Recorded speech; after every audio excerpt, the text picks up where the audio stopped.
Hey Trade Pros, welcome. It's Victor from Trade Pro Academy, and we've got another exciting video for you guys today. And today we're going to be talking about options and what happens at expiry and what happens if you hold an option into and after expiry. So with that being said, why don't we jump right into this intro? But before we get started, I want you guys to smash that like button, hit that subscribe button, and ring that little bell to notify when we drop videos like these and when we go live. So I hope you guys enjoy this video, and we'll be right back after this intro.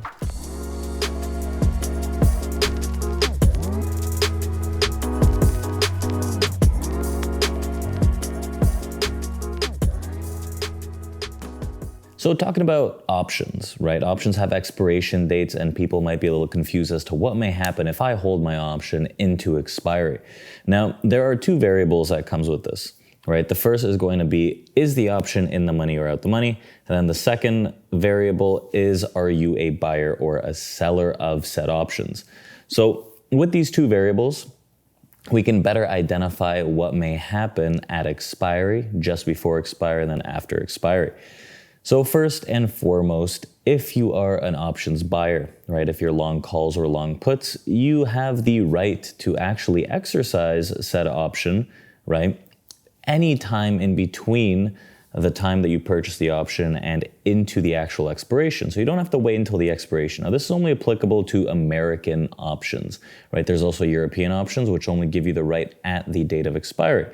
Now, on the other hand, if you are a seller, right? If you are a seller of the options, you do not have the right, you actually have the obligation, depending on if your option is exercised, at the opposite end of the option is actually exercised. So you may have the obligation to buy or sell, right, stock of the underlying, depending on what side of the position you took, right? Short calls versus short puts.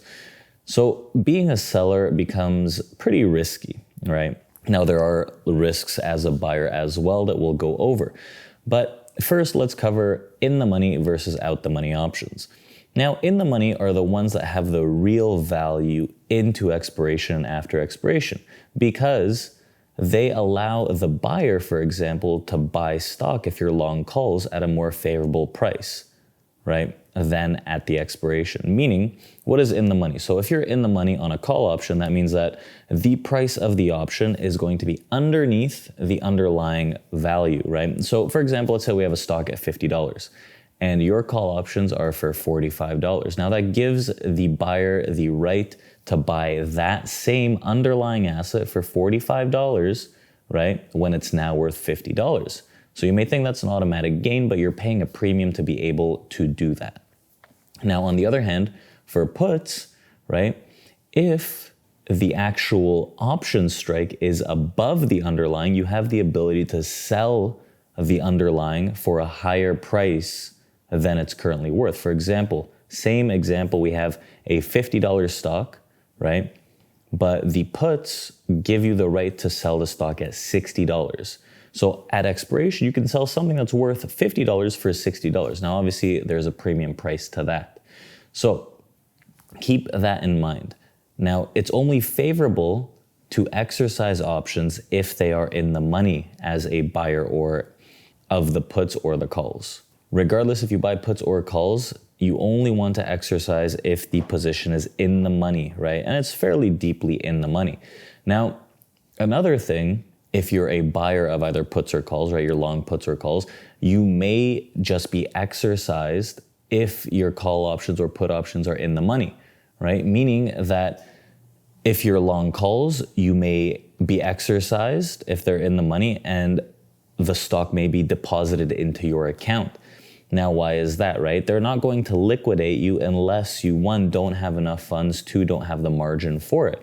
So for example, let's say you have a $2,000 account and you're long one contract for a $50 strike.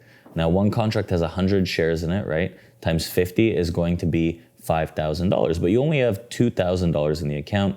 Now, at that point, they're probably going to just liquidate the option and give you the cash before that happens, right? Or two, if you have margin in the account, you may be subjected to the margin to buy those shares. Now, keep in mind that you may have some brokerage fees in this example, right? They may charge you some brokerage fees. And at the same time, you can be exercised even a week or two in advance, depending how deep in the money you are. If there's like zero probability that you're going to be out the money, they're probably going to exercise you early than the actual expiration date. So just keep that in mind, right? You may want to just get rid of those and take the profit if you don't want the actual shares.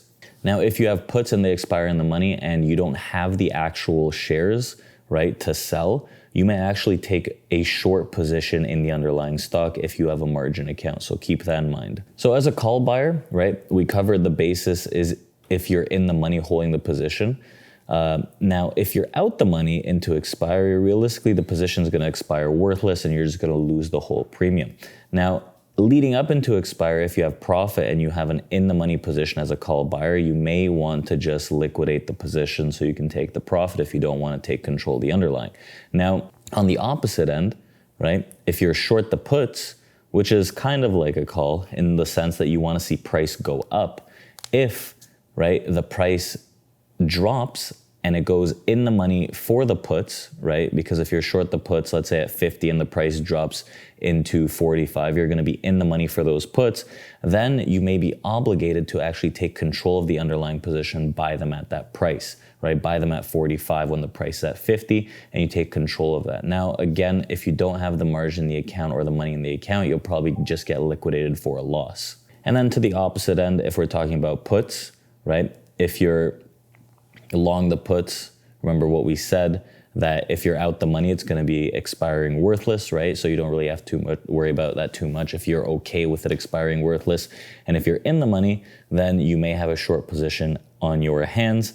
And on the other end, if you are short the calls, right? If you're short the calls, you may have a somewhat synthetic put position in play. So if it goes above a certain price, right, and you're in the money on the calls, on the short calls, then you may have to take a short position on the underlying, right? And if you're out the money, then it does expire worthless. So keep that in mind. There may be a lot of risks when holding options to expiry, and you should really, really know what each option does into expiry. If you want to be 100% certain and you want more information, contact your broker and they'll help you out and make sure you don't get in trouble. So I hope this lesson helped you all understanding what happens into expiry and holding options into expiry. This is Victoria from TRADEPRO Academy, and I really hope you guys smash that like button, hit that subscribe button, and ring that little bell to notify when we drop videos like these on the weekends and go live each morning for our morning market analysis. Now drop a comment down below. What do you guys want to see? Options or futures related. We'll drop new videos on a weekly basis. Thank you so much, everyone, and we'll see you next time.